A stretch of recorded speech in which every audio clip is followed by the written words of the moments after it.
On the morning of August 12, 1843, a woman's scream shattered the silence of Willowbrook Plantation in South Carolina's Low Country.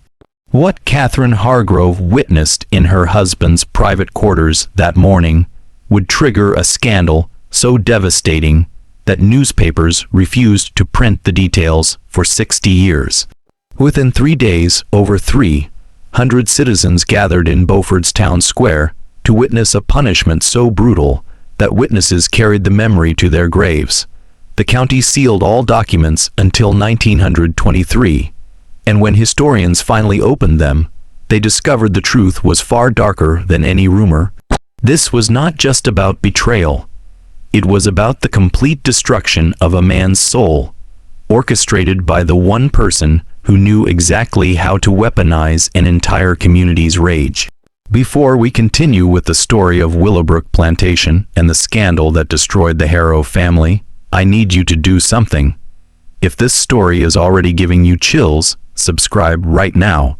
We uncover the darkest true stories from America's past, the ones deliberately hidden from history. Tell me in the comments what state you are listening from. Are you close to where this nightmare unfolded? Hit subscribe because what comes next is much worse. Now, let me take you back to 1843, to a world where reputation meant everything, and losing it meant losing your existence. Beaufort, South Carolina, in the early 1840s, was built on contradictions. Spanish moss hung from ancient oaks like funeral shrouds, beautiful and suffocating. The air smelled of salt marsh and magnolia blossoms, sweetness that could not mask the underlying decay. This was where fortunes rose from fields worked by enslaved hands, where white-columned mansions competed for the most impressive display of wealth and power. The Hargrove family occupied the highest tier of this society. Edmund Hargrove, 35 years old in 1843, had inherited Willowbrook Plantation from his father 7 years earlier. 30 acres of prime land, a Greek Revival mansion completed in 1838. Crystal chandeliers from France, heart pine floors so perfectly joined the seams were invisible. Edmund was exactly what a South Carolina gentleman should be. Tall, dark-haired, broad-shouldered from years of riding. He dressed impeccably, spoke with the measured cadence of old money, served on the town council, held position as church deacon. He was known as a fair master, which in that time meant he did not whip his slaves as often as his neighbors. But Edmund Hargrove had a secret that would destroy everything. Catherine Hargrove, born Catherine Petton, had married Edmund in 1837. She came from Charleston, wealth that rivaled the Hargroves. The marriage had been arranged, as most were, a union designed to strengthen both families. She was beautiful in the way Southern society demanded. Pale skin protected from sun, dark hair perfectly arranged, waist corseted to fashionable narrowness. She had been educated at Charleston's finest academy, trained in French, piano, watercolors, and the subtle art of managing a household while appearing to do nothing. Their wedding had been the social event of the season. 400 guests at St. Michael's Church. Everyone said they made a perfect couple. Everyone said their children would be beautiful. But 6 years into marriage, there were no children. This was whispered in parlors, always with that mixture of pity and judgment society reserved for women who failed their primary duty. Catherine felt the weight of those whispers. She saw Edmund's mother's thinly veiled disappointment. She knew her value diminished with each passing year. What Catherine did not fully understand was why there were no children, why Edmund came to her bed so rarely, why he seemed distant, his mind elsewhere even when his body was present. The truth lived in the quarters behind the main house. The truth had names: Marcus, Samuel, and Daniel. Marcus was 24, son of the plantation's head cook, light-skinned with features that hinted at mixed ancestry no one spoke of openly. He had worked in the main house since 15, first as footman, then as Edmund's personal valet. He was intelligent, able to anticipate needs before they were spoken, moving through the house like a shadow. Samuel was 26, working the stables, darker than Marcus, muscular from physical labor, with hands equally skilled at managing horses and repairing leather. He had quiet dignity, an inner strength slavery could not quite break. Edmund had noticed him 3 years earlier, begun finding reasons to visit the stables more frequently. Daniel was 21, a house carpenter skilled at detailed woodwork the plantation required. He was slight, almost delicate, with long fingers and an artist's eye. He rarely spoke, his voice soft and careful when he did. He had learned early that invisibility meant survival. Edmund had been careful, so very careful. He met them separately, never together, always late at night in the East Wing, where Catherine never ventured.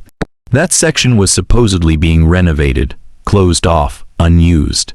Edmund had created a sanctuary there, a room with its own entrance from the gardens, simple but comfortable furnishings, a large bed, heavy curtains, a lock, oil lamps casting soft, forgiving light. For 3 years this arrangement continued. Edmund maintained his public persona perfectly.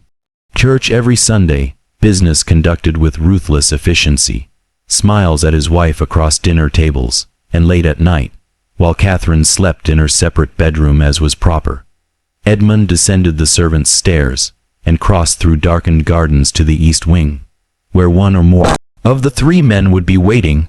These men had no choice. They were property. When their master summoned them, they came. Whether they felt desire, fear, resignation, or complicated mixtures of all 3, their feelings were irrelevant. Survival meant compliance. Refusal meant punishment, sale, separation from family. So they came when called, kept silent, told themselves they were at least safe from fieldwork that broke other men's bodies, at least had slightly better food, slightly better clothing, small privileges Edmund granted in exchange for their silence and their bodies. But secrets, no matter how carefully guarded, revealed themselves eventually. In a house where dozens of enslaved people moved through shadows, where wives lay awake listening to creaking floorboards, where jealousies and resentments simmered beneath every interaction. A secret this big could only stay hidden so long. Catherine had noticed things, small things at first. Edmund always locking the East Wing door, him seeming energized certain mornings, almost cheerful after weeks of distant moodiness. Marcus moving through the house with particular tension, eyes never quite meeting hers. Samuel always in the garden late at night when he should be in the quarters. Daniel sometimes with bruises on his neck, marks that looked like they might be from fingers, from lips. She had noticed and pushed these observations away because the alternative was unthinkable.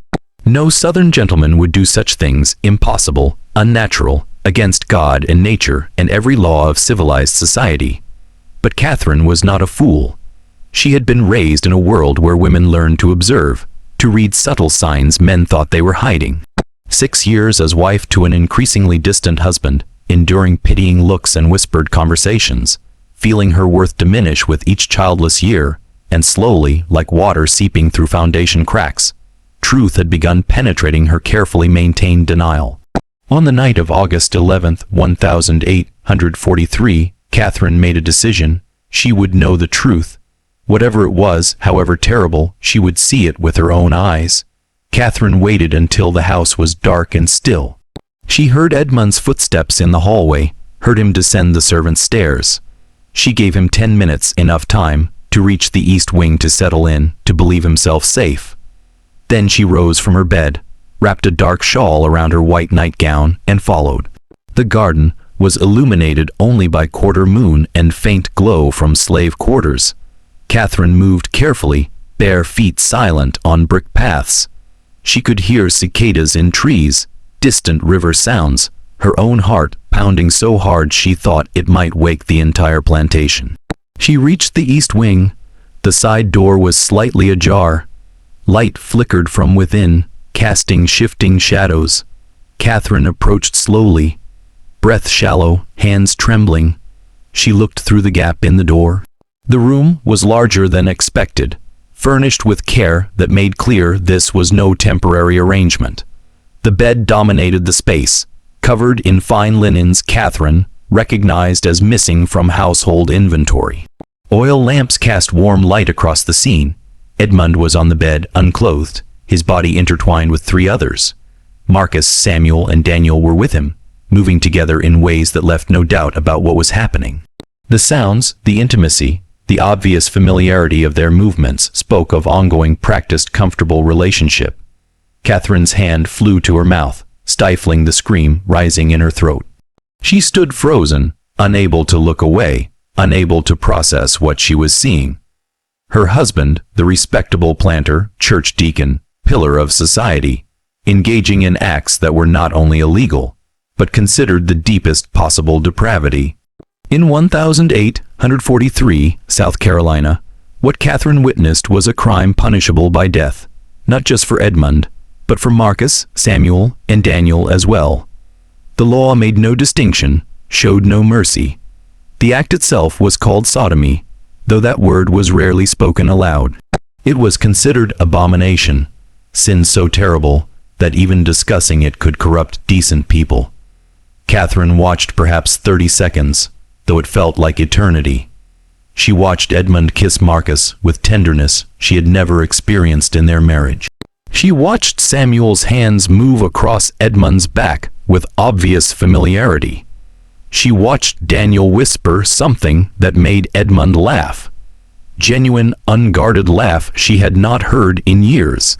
In that moment, watching her husband show more authentic emotion and desire with three enslaved men than he had ever shown with her, Catherine felt something cold and hard crystallize in her chest. Not just betrayal, though that was present. Not just humiliation, though she felt that too. What she felt was rage, pure, focused, calculating rage. She had given this man 6 years of her life, endured whispers and judgment, diminished herself, trying to be the perfect wife. And all the while, he had been here in this room with these men, living his true life, while she lived a lie. Catherine backed away from the door, mind already racing. She returned to the house, climbed stairs to her room, sat at her writing desk. Her hands were steady now, breathing calm. She lit a candle and pulled out paper. She began to write 3 letters, one to Edmund's mother, one to Sheriff Charles Dunor, one to Edmund himself. In each, she described what she had witnessed, sparing no necessary detail to convey the full horror. She sealed all 3 letters, then walked to Edmund's door and slid his letter underneath. She returned to her room and lay in bed, fully dressed, waiting for sunrise. Edmund found the letter at dawn. He picked it up, broke the seal, read. Color drained from his face. Hands began shaking. He read 3 times as if repetition might change the words. Catherine had seen him. She knew everything, and she had already written to the sheriff and his mother. Edmund's first instinct was panic. Run, saddle a horse, ride north, disappear. But where would he go? He was a plantation owner whose entire identity was tied to this land. He had no skills beyond managing enslaved labor and maintaining social position. Without Willowbrook, without the Harrow name, he was nothing. His second instinct was denial. Perhaps he could convince Catherine she misunderstood. But even as these thoughts formed, he knew they were desperate and foolish. Catherine had described details proving beyond doubt she had witnessed exactly what she claimed. His third instinct was rage. How dare she threaten him? But that rage died quickly, because Edmund knew the truth. He had betrayed her, lived a lie, and in the rigid moral universe of Antebellum South, what he had done was unforgivable. He walked to Catherine's bedroom and knocked. No answer. He tried the handle. Locked, he knocked again harder. "Catherine, we must talk, please." Her voice came from behind the door, calm and cold. "There is nothing to discuss, Edmund. The letters have been sent. Sheriff Dunor will arrive within the hour. Your mother shortly after. I suggest you use whatever time remains to make peace with God, since you will have no peace in this world." Edmund pressed his forehead against the door. Please, Catherine, I can explain. Explain how you have spent 3 years defiling yourself and your slaves. Explain how you have made mockery of our marriage and our name. There is no explanation that matters, Edmund. You are a sodomite. That is what you are. That is all you are, and everyone will know it by sunset. Sheriff Dunor arrived at 7:30 with 2 deputies. Catherine met them at the door, still in nightclothes, Nover. She invited them inside, offered coffee, explained the situation with calm, measured tone of woman reporting a property dispute. The sheriff was large, 60 years old, gray beard, eyes that had seen every variety of human wickedness. He had known Edmund since Edmund was a boy, attended the wedding, been guest at Christmas parties.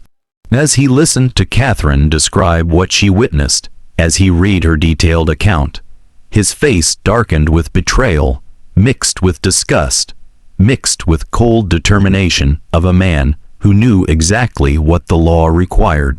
These are serious charges, Mrs. Hargrove, the most serious a man can face in this state. I am aware, Sheriff, which is why I sent for you immediately. My husband is in his study. The 3 slaves he was with are in the quarters. I want them all arrested. I want this handled according to the full extent of the law. The sheriff nodded slowly. Where did this incident occur? The East Wing. There is a room there furnished for this purpose. You will find everything exactly as I described. Sheriff Dunor motioned to his deputies. They moved through the house with Catherine leading. She showed them the East Wing, the side door, the room itself. The bed was still unmade, lamps still burning low. Evidence of what occurred was everywhere, impossible to deny. The sheriff's jaw tightened. This was violation not just of law, but of entire social order. Edmund Hargrove was one of the wealthiest men in the county, respected citizen, community leader. And now he would have to be destroyed publicly and completely, because the alternative was to let such behavior stand unpunished, which would shake the very foundations of their society. Arrest Mr. Hargrove, the sheriff told his deputies. Bring him to town jail, then go to quarters and arrest the 3 slaves, Marcus, Samuel, and Daniel. The deputies moved to the study. Edmund did not resist. He stood when they entered, set down his glass, held out wrists for shackles. His face was blank, empty of expression. He looked at Catherine once as they led him past her in the hallway. She met his gaze without flinching. I hope you understand what you have done, Edmund said quietly. This will destroy you as much as it destroys me. Catherine smiled, a cold, terrible smile. I know exactly what I have done. I have revealed you for what you are. I will survive this, Edmund. I will return to Charleston to my family. I will be the wronged wife, the innocent victim of your depravity. But you will be nothing. Just a name people whisper about, a cautionary tale, a warning about consequences of unnatural vice. Edmund said nothing more. Deputies led him outside to a waiting wagon. Within minutes, he was on his way to Beaufort Town Jail, shackled like common criminal. His fall from grace so sudden and complete it seemed almost unreal. Marcus, Samuel, and Daniel were taken from quarters in chains. Their families watched in silent horror, understanding their loved ones were caught in something that would likely end in death. In 1843 South Carolina, slaves had no legal defense against such charges. If a white man claimed they participated in sodomy, their guilt was assumed. By noon, all 4 men were locked in separate cells. By evening, everyone in Beaufort knew. The news spread like wildfire, whispered in shops and parlors, discussed in horrified tones over dinners, debated in taverns. Edmund Hargrove, the respectable planter, was a sodomite caught in the act with 3 male slaves. His wife had discovered him and reported him to law. The scandal was so enormous it dwarfed every other topic. Nothing else mattered except this one terrible revelation. The week between Edmund's arrest and his trial felt suspended in time, as if all buff. It was holding its breath. The town had never experienced scandal of this magnitude. Murder. They had seen theft, adultery, drunkenness, violence, all the usual sins had passed through the courthouse. But this was different. This touched something deeper and more terrifying. A violation so profound it threatened the very order of their world. Judge Howard Middleton presided over Beaufort County's legal proceedings. 68 years old, War of 1812, veteran, known for strict law interpretation and unwavering commitment to maintaining social order. When he received documents related to Edmund's arrest, he sat in chambers for over an hour, reading and rereading charges. He had known Edmund since childhood, signed the marriage license, approved loans for Willowbrook expansion. Now he was being asked to preside over Edmund's destruction. The law was clear. South Carolina statutes defined sodomy as the abominable crime against nature, prescribing punishment of either death or such lesser penalty as court deemed appropriate. Though statutes strongly implied death was preferred. No ambiguity, no room for interpretation. The act itself, if proven, demanded harshest consequences, but Judge Middleton faced complications. Edmund was white, wealthy from founding family. Marcus, Samuel, and Daniel were enslaved, property, legally worth perhaps $800 each. Law theoretically applied equally, but in practice, everyone knew enslaved people would be punished more severely and quickly. Question was how to handle Edmund without creating precedent that might threaten other wealthy white men with secrets they preferred hidden. On August 15th, Judge Middleton called private meeting. Present were Sheriff Dunor, County Prosecutor Richard Fellows, 3 prominent citizens, including Mayor and 2 church deacons. Catherine was not invited, nor was anyone representing Edmund. Gentlemen, the judge began, we face situation requiring both justice and discretion. Charges against Mr. Hargrove are supported by unimpeachable evidence. His wife witnessed the crime directly. Physical evidence corroborates testimony. If this were any other man, any man of lesser standing, we would proceed directly to conviction and sentencing without hesitation. But it is not any other man, Mayor Thomas Pritchard interjected. It is Edmund Hargrove. His family has been part of this community 3 generations. His plantation employs hundreds directly or indirectly. If we execute him, what happens to his slaves, his property, the debts he owes and debts owed to him? Prosecutor Fellows' thin man with wire-rimmed spectacles shook his head firmly. With respect, Mayor, we cannot allow wealth or status considerations to interfere with justice. If we treat Mr. Hargrove differently than we would treat poor farmer or shopkeeper, we undermine entire foundation of law. Crime is same regardless of who commits it. Fellows is right. Sheriff Dunor added, I have the man in my jail. 3 slaves who participated. If we let any escape justice, what message does that send that wealthy can do whatever they wish? That law only applies to common folk. Reverend Samuel Cartwright spoke, voice grave with moral certainty. This is not merely legal matter, gentlemen. It is spiritual crisis. What Mr. Hargrove has done is abomination before God. It corrupts natural order, threatens moral foundation of our society. If we show mercy, soften punishment, we suggest such behavior is somehow forgivable. We cannot do that. We must not. Judge Middleton nodded slowly. Then let me propose a course of action. We will hold trial. Present evidence given circumstances conviction is certain, but I will use discretion in sentencing. Mr. Hargrove will not be executed. The room erupted in objections, several men speaking at once. Judge raised hand for silence. Hear me out. Death would be mercy for man in his position. Quick end, closed coffin, private burial. His family could mourn and move on. No, what I propose is worse than death. Public punishment of such severity that Edmund Hargrove will wish we had hanged him. Destroy not just his body but his soul, his reputation, his very identity. Make entire community witness it so everyone understands exactly what happens to men who commit this crime. What form would this punishment take? Prosecutor asked. Judge Middleton's expression was cold. Calculating the pillory and whipping post in town square, but not for hour or 2, for 3 full days. Locked in pillory from dawn to dusk, exposed to elements, insects, jeers, and curses of anyone who passes. And at noon each day, public whipping, not enough to kill him. but enough to scar permanently, enough to ensure for rest of his life. He carries marks of shame on his body. Room fell silent. Even men most insistent on harsh punishment seemed taken aback by brutality of proposal. "And the slaves?" Reverend Cartwright asked quietly. "They will be hanged," Judge said without hesitation. "They are property who corrupted their master. They seduced him into depravity. They will serve as example of what happens when slaves step beyond their place. Executions will precede Mr. Hargrove's punishment by 1 day. So he knows what his actions have cost them." Sheriff Dunmore frowned. "That is not just, Your Honor. By all accounts, Hargrove initiated these relationships.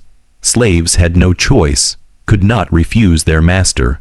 Justice and necessity are not always aligned. Sheriff law requires all participants in sodomy be punished.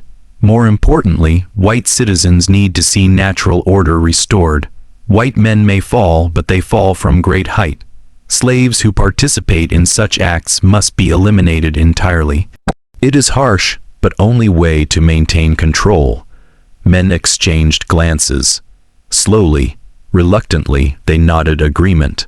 Solution satisfied no one completely, but balanced competing demands of law, social hierarchy, and need to make example that would resonate far beyond Beaufort.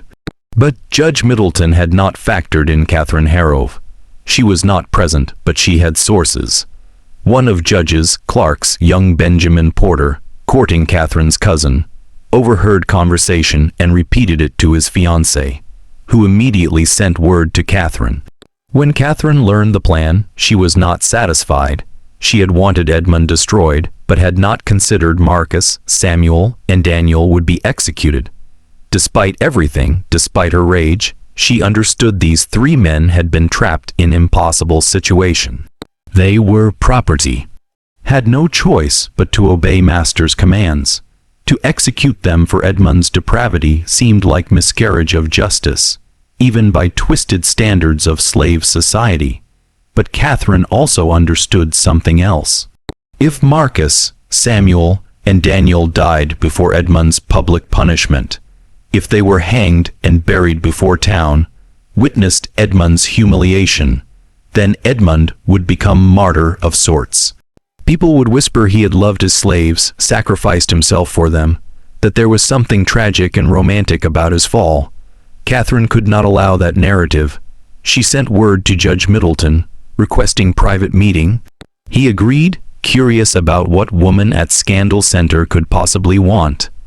They met in his chambers 2 days before trial. Catherine arrived, dressed in full mourning black, though no one had died. Deliberate choice, visual representation of death, of her marriage, her hopes, her future. She sat across from Judge with perfect posture, hands folded, expression calm. "Your Honor, I've heard of your intended sentence for my husband and the 3 slaves involved in his crime." Judge raised eyebrow. "That was private discussion, Mrs. Hargrove. How did you come to know of it in town this size, Your Honor? Very little remains private long. But I am not here to question your authority or judgment. I am here to make request." "Speak then." "I request punishment of all 4 men, occur simultaneously, that Marcus, Samuel, and Daniel not be hanged separately, but be present during Edmund's 3 days in pillory and whipping. That they be forced to watch what becomes of the man who used them, and that Edmund be forced to watch their executions on final day, after his punishment is complete." Judge leaned back, studying her. "That is remarkably cruel, Mrs. Hargrove, even for wronged wife. My husband showed me no mercy, Your Honor, showed our marriage no respect, showed God's law no reverence. Why should I show him mercy now? Why should he be granted dignity of being punished alone where he can imagine himself victim? Let him see what his desires have caused. Let him watch those 3 men die knowing his actions brought them to gallows. Let entire town see complete picture of his depravity and its consequences." Judge Middleton was silent for a long moment, then nodded slowly. "Your request is granted. I will modify sentence accordingly." Trial will proceed in 3 days. Punishment will begin day after verdict. It will be exactly as you described. Catherine stood, smoothed her black skirts, offered Judge small, cold smile. Thank you, Your Honor. Justice should be complete. Entire story should be told. Nothing should be hidden. The trial began August 18, 1843. Courtroom packed beyond capacity. People stood in aisles, crowded doorways, pressed against windows, trying to hear every word. This was not just trial, it was social event of decade, spectacle that would be discussed and debated for years. Edmund was brought in wearing shackles. He had not been allowed to change clothes since arrest. Once fine shirt stained and wrinkled, face gaunt, eyes hollow. He looked like man who had already died inside, going through motions of living because he had no other choice. Marcus, Samuel, and Daniel were brought separately, also in chains, made to stand in courtroom corner, guarded by armed deputies. Their faces showed different emotions. Marcus looked resigned, almost peaceful, as if he had accepted what was coming. Samuel's jaw was set, eyes burning with quiet rage. Daniel was trembling, tears running silently down face. Judge Middleton took his seat. Prosecutor rose and presented charges. Then Catherine was called to testify. She walked to witness stand with head held high. Wore dark gray now, still mourning colors, but slightly less severe. Placed hand on Bible, swore to tell truth. Then in clear, steady voice described in exact detail what she had witnessed morning of August 12th. Courtroom was utterly silent as she spoke. Men shifted uncomfortably. Women fanned themselves, whether from heat or shock, impossible to say. Every word Catherine uttered was like hammer blow, destroying Edmund's reputation, dignity, very humanity. When she finished, prosecutor asked Mrs. Hargrove, "Is there any possibility you misunderstood what you saw?" "No, sir, no possibility of misunderstanding. What I witnessed was clear, unmistakable, and deliberate. My husband was engaged in active sodomy with 3 male slaves. He was not coerced, not confused. He was participating willingly and enthusiastically in acts that violate every law of God and man." Defense attorney young William Crawford, assigned to Edmund's case, and clearly wishing he had not been, stood for cross-examination. "Mrs. Hargrove, is it possible your husband's behavior was result of temporary insanity, that he was not in right mind?" Catherine's eyes narrowed. "My husband has been engaging in this behavior for at least 3 years, Mr. Crawford. That is not temporary insanity. That is deliberate choice.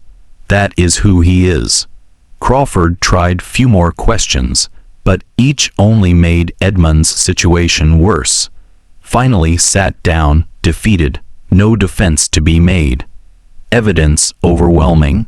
Witness unshakable. Edmund was asked if he wished to testify. He shook his head. What could he possibly say? Truth was undeniable. Marcus, Samuel, and Daniel were not allowed to testify. Slaves could not give evidence in court except in limited circumstances. And this was not one. Their guilt was assumed based on Catherine's testimony and physical evidence. They had no voice, no chance to explain or defend, simply stood in corner waiting for inevitable verdict. Judge Middleton addressed jury, though everyone knew their decision was predetermined. "Gentlemen of jury, you have heard testimony, seen evidence. Law is clear on this matter. Sodomy is crime of highest order, abomination that threatens moral fabric of our society. You must now determine whether accused are guilty of this crime." Jury deliberated less than 10 minutes. When they returned, foreman stood and delivered verdict. "We find defendant Edmund Hargrove guilty of sodomy." Murmur ran through courtroom. Some voices expressed satisfaction. Others sounded shocked, even though outcome had been certain. "We find slaves Marcus, Samuel, and Daniel guilty of sodomy, and of corrupting their master." This verdict, delivered more quietly, almost as afterthought. 3 men's fate had never been in question. They were already dead in eyes of law. Jury simply made it official. Judge Middleton nodded. Court accepts verdict. We will proceed to sentencing. He paused, letting tension build. Every person leaned forward, waiting to hear what punishment would be decreed. Edmund Harrove, you have been found guilty of abominable crime of sodomy. Law permits me to sentence you to death, and many believe that would be appropriate punishment. However, I believe death would be too merciful. You have violated not just law but sacred trust of your position, corrupted your slaves, abused authority, brought shame upon family and community. Edmund closed eyes, waiting for sentence to continue. Therefore, I sentence you to 3 days of public punishment. You will be locked in pillory in town square from dawn to dusk each day. At noon each day, you will receive 20 lashes with whip. You will be marked permanently, so for rest of your life you carry evidence of your crime upon your body, and you will witness execution of 3 slaves whose lives you destroyed with your unnatural desires. Gasp went through the courtroom. 3 days in pillory was brutal enough, but 60 lashes total would leave man scarred and broken. Forcing Edmund to watch executions was psychological torture many found excessive even given severity of crime. As for Marcus, Samuel, and Daniel, Judge continued, turning to face 3 enslaved men. You are sentenced to death by hanging. Execution will take place in town square on afternoon of 3rd day of Edmund Hargrove's punishment, so he may witness consequences of corruption he brought upon you. Daniel collapsed. Deputies caught him before he hit floor, held him upright. Samuel's face remained impassive, but hands clenched into fists. Marcus looked directly at Edmund for first time since trial began, and expression on his face was not anger or fear.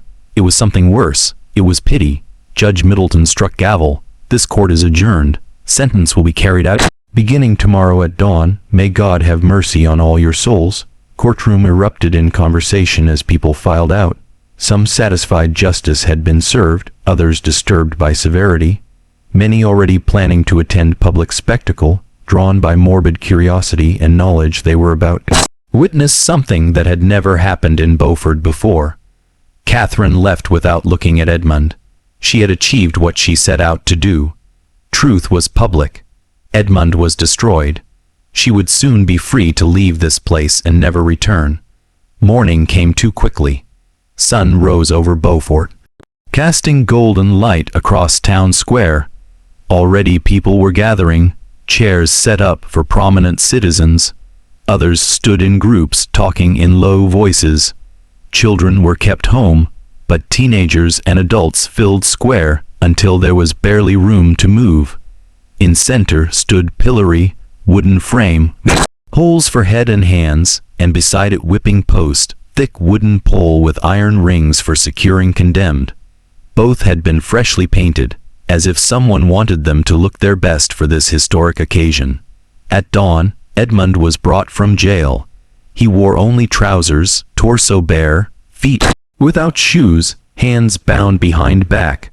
Deputies led him to pillory and locked him in position, head and hands secured, body bent forward, completely immobilized. Morning sun was already hot. Within an hour, Edmund was sweating. Within 2 hours, flies had found him. Within 3 hours, his back was burning from sun exposure and legs shaking from strain of standing in one position. And people watched, some jeered and called insults. Others simply stared in silence. Few felt pity but kept it to themselves, knowing expressing sympathy for sodomite would bring suspicion on their own character. Catherine arrived mid-morning, accompanied by 2 female relatives from Charleston, who had come to support her. She stood a distance from pillory, not close enough to speak to Edmund, but close enough that he could see her if he raised eyes. She wanted him to know she was there, witnessing his humiliation, ensuring it was complete. Marcus, Samuel, and Daniel had been brought from jail and forced to stand at square's edge, chained together, guarded by deputies. They watched Edmund's punishment with varying reactions. Marcus kept expression neutral, showing nothing. Samuel watched with grim satisfaction, glad to see man who used him now suffering. Daniel could not watch at all. He kept eyes on ground, unable to bear sight. At noon, real punishment began. Sheriff Dunor approached pillory with long leather whip. Crowd fell silent, every eye fixed on scene about to unfold. Edmund Hargrove, sheriff announced loud enough for everyone to hear. You have been sentenced to 20 lashes. May this punishment serve as reminder of consequences of your crime and as warning to any other man who might be tempted to follow your path. Edmund's body tensed. He had been whipped once as child. Few strokes for childhood mischief, but that had been nothing compared to what was coming. He tried to prepare himself, but there was no preparing for this. First lash came without further warning. Leather strip cut across Edmund's bare back with crack that echoed across square. Edmund gasped, but did not cry out. Thin line of red appeared on his skin.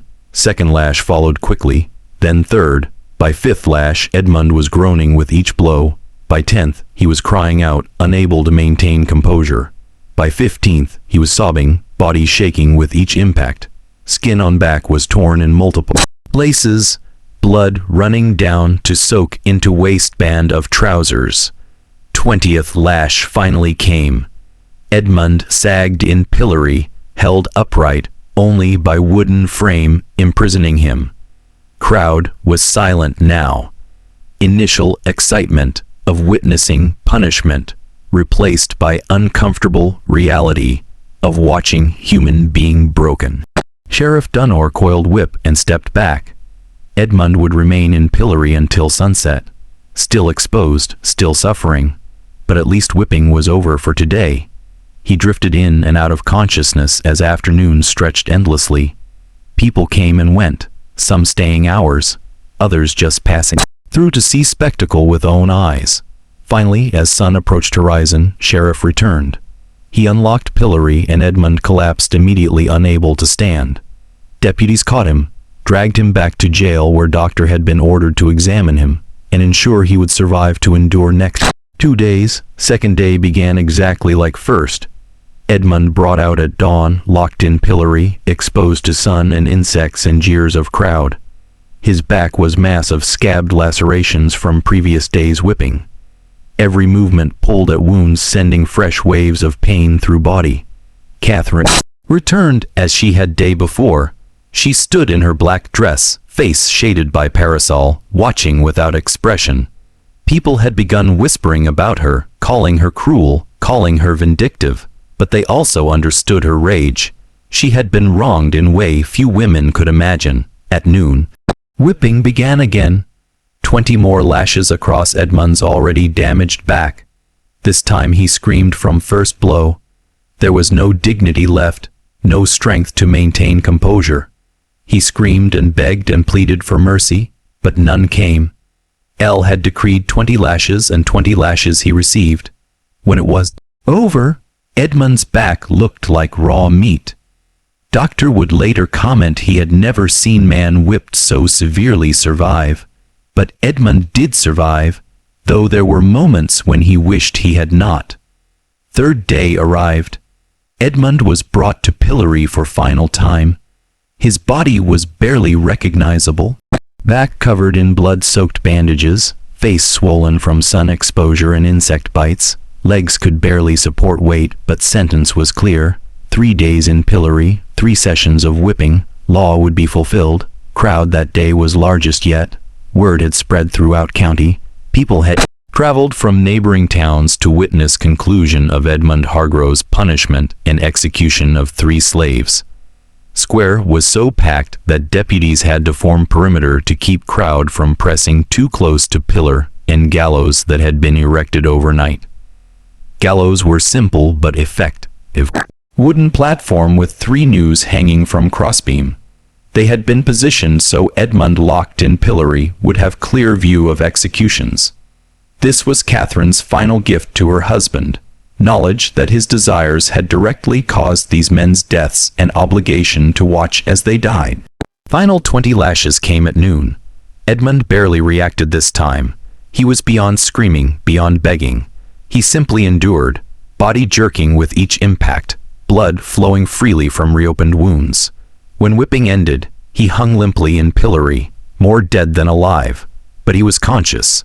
That was important. Doctor had been instructed to keep him conscious no matter what because he needed to witness what came next. At 2:00 in afternoon, Marcus, Samuel, and Daniel were brought from jail. They walked through crowd, chains clanking with each step. People fell silent as three men climbed steps to gallows platform. Minister Reverend Cartwright stood on platform waiting. He held Bible and attempted to offer final prayers, but Daniel interrupted him. "Save your prayers, Reverend," Daniel said, voice surprisingly strong despite fear. "We do not need prayers from God who allowed this to happen. If there is God who sees what is happening here today and does nothing to stop it, then that God is no God at all." Reverend recoiled as if struck.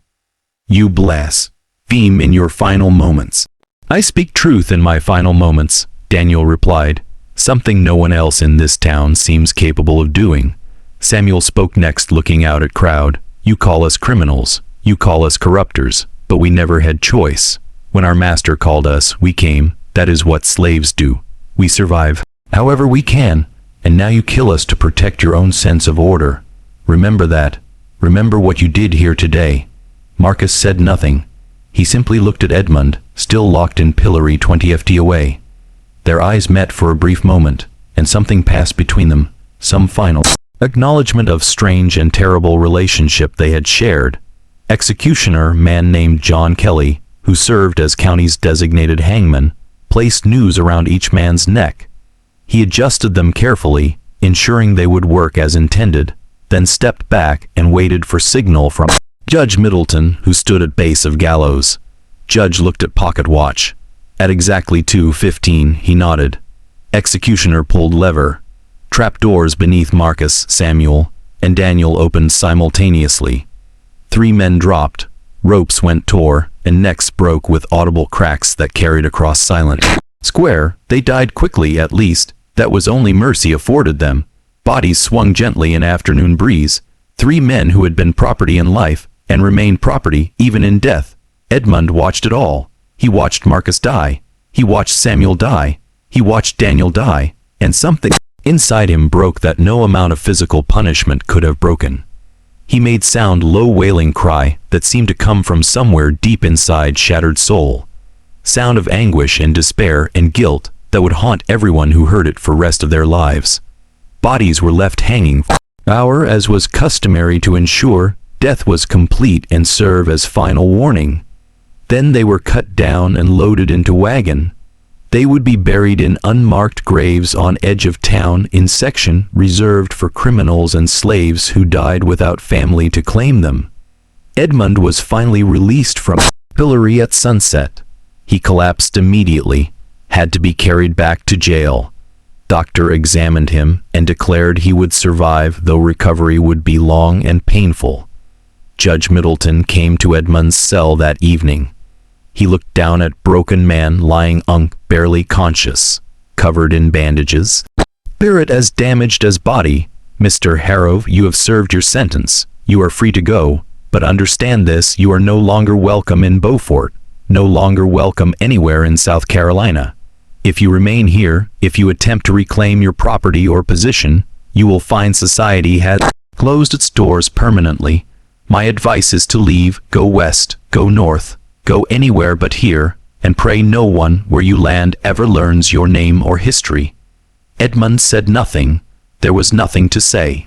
His life as he had known it was over. Everything he had been, everything he had worked for was gone. He was ghost now, living reminder of what happened to men who violated unwritten rules of Southern society. 3 days later, after enough recovery that he could stand and walk with assistance, Edmund left Beaufort. He took nothing but clothes on back, and small amount of money court had allowed him to keep from sale of possessions. Willowbrook Plantation was sold at auction to pay debts. Enslaved people, including Marcus's wife Rachel, were sold separately to various buyers throughout region. House was purchased by family from Charleston, who renamed it and tried to erase all connection to Harrow's name. Edmund disappeared into vastness of America. Some said he went to Texas. Others claimed he died within year, unable to survive without privilege and protection he had always known. Few whispered he went to California during Gold Rush, lost himself among thousands of other men running from their pasts. But no one knew for certain. Edmund Hargrove simply ceased to exist as thoroughly as if he had been executed alongside Marcus, Samuel, and Daniel. Catherine returned to Charleston as she had planned. She resumed maiden name Peon and told everyone her husband had died. In sense, this was true. Man she had married no longer existed. Her family welcomed her back, sympathetic to ordeal, understanding she had been innocent victim of monstrous deception. She never remarried.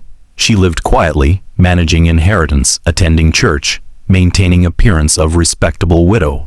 But people who knew her said something had changed in her eyes, something hard and cold that had not been there before. She had destroyed her husband completely, and in doing so perhaps destroyed something in herself as well. Years passed. Scandal of Willowbrook Plantation faded from immediate memory, though it remained cautionary tale whispered to young men about consequences of unnatural vice. County documents remained sealed as Judge Middleton had ordered, protecting reputations of families involved. But in 1897, 54 years after events occurred, something unexpected happened. Young historian named Thomas Bradford, researching Antebellum, South Carolina for his doctoral thesis, applied for access to sealed county records. After considerable debate, Judge granted permission, reasoning that enough time had passed, that everyone directly involved was long dead, that history deserved truth. Bradford spent 3 months reading through documents, trial transcripts, Catherine's testimony, letters between judge and various officials, eyewitness accounts of punishment and executions, medical reports on Edmund's condition, financial records of plantation sale. Everything had been meticulously preserved.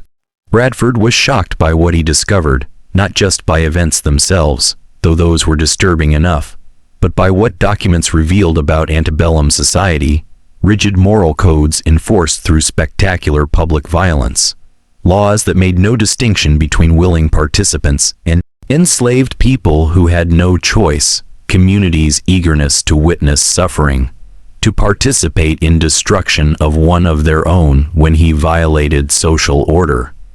He published his findings in 1899 in academic journal with limited circulation. Article caused minor controversy among historians, but was largely ignored by general public. Story was too old, too disturbing, too at odds with romantic myths about Old South that were being promoted in that era. Then, in 1923, 80 years after scandal, Beaufort County finally opened all sealed documents to public. Local newspaper ran brief article about Hog Grove case, presenting it as interesting historical curiosity. Article mentioned that Catherine Petton had lived until 192, dying at age 87 in Charleston. That Edmund Harrove's ultimate fate remained unknown, that descendants of Marcus, Samuel, and Daniel's families still lived in region, though most had never known full story of how their ancestors died. Article concluded with observation that seemed to miss entire point. It was different time with different standards of morality and justice. We can only be grateful that we live in more enlightened era. But was it really so different? That was question that haunted few people who truly understood story. Laws had changed, yes. Public executions were no longer permitted. Torture was no longer legal punishment. But human capacity for cruelty in service of maintaining social order, for using law to destroy those who threatened established hierarchies, for creating scapegoats and demanding blood sacrifices to appease collective fear and rage. Had any of that truly changed? In 2015, Small Historical Society in Beaufort erected marker near site where gallows had stood in 1843. Marker acknowledged that 3 enslaved men, Marcus, Samuel, and Daniel, last names unknown, had been executed on this spot for crimes that modern understanding recognized they could not have refused to commit. Marker called it injustice, called it tragedy, called it reminder of laws and social systems that valued property rights over human dignity. Marker said nothing about Edmund Hargrove, nothing about Catherine, nothing about 3 days in pillory or 60 lashes that left permanent scars. That part of story remained too uncomfortable, too complex, too resistant to simple moral lessons about past injustices. Because Edmund was both perpetrator and victim, he had used his power to coerce enslaved men into sexual relationships, making him abuser regardless of his own desires. But he had also been destroyed by society that gave him no way to exist as who he truly was, forcing him to hide, to lie, to create secret room where he could be authentic for few stolen hours. Catherine was both victim and perpetrator. She had been genuinely wronged, trapped in loveless marriage, subjected to years of humiliation and judgment. But she had also orchestrated punishment of extraordinary cruelty, ensuring not just Edmund's physical destruction, but his psychological and spiritual annihilation. Marcus, Samuel, and Daniel were purest victims in story. Men who had no choices, no power, no voice, who were used and then executed to maintain social order they had no role in creating. Their deaths were legal murder, sanctioned by courts and witnessed by hundreds who convinced themselves they were upholding justice and morality and crowd 347 citizens who gathered in Beaufort Town Square over 3 August days in 1843, who watched man being tortured and 3 men being hanged who brought their families to witness, who jeered and threw things and called it righteousness. What were they? Were they monsters? Or were they ordinary people who had been taught that maintaining social order required spectacular violence, that some lives were worth less than others, that public suffering served higher purpose? These questions have no easy answers. History rarely does. What happened at Willowbrook Plantation and in Beaufort Town Square was not aberration. It was logical extension of laws and social systems that existed throughout Antebellum South, throughout America, throughout human societies that build themselves on hierarchies of power and enforce those hierarchies through violence. Story remains disturbing, not because it is so different from our world, but because it reveals uncomfortable truths about human nature, about how quickly compassion disappears when we are told that cruelty serves justice, about how easily we convince ourselves that destroying others protects our own safety and virtue. Edmund Hargrove, Catherine Petton, Marcus Samuel Daniel, Judge Middleton, Sheriff Dunor, Reverend Cartwright, and 347 witnesses are all dead now. Their world is gone, but echoes of what they did, choices they made, violence they perpetrated or witnessed or endured, those echoes remain. Listen carefully and you can still hear them. What do you think of this story? Do you believe everything was revealed, or are there still secrets buried in Beaufort's past? Leave your comment below. If you enjoyed this dark tale from American history and want more stories like this, subscribe to Liturgy of Fear. Hit that notification bell and share with someone who loves historical mysteries. See you in the next video, where we will uncover another forgotten nightmare from America's past.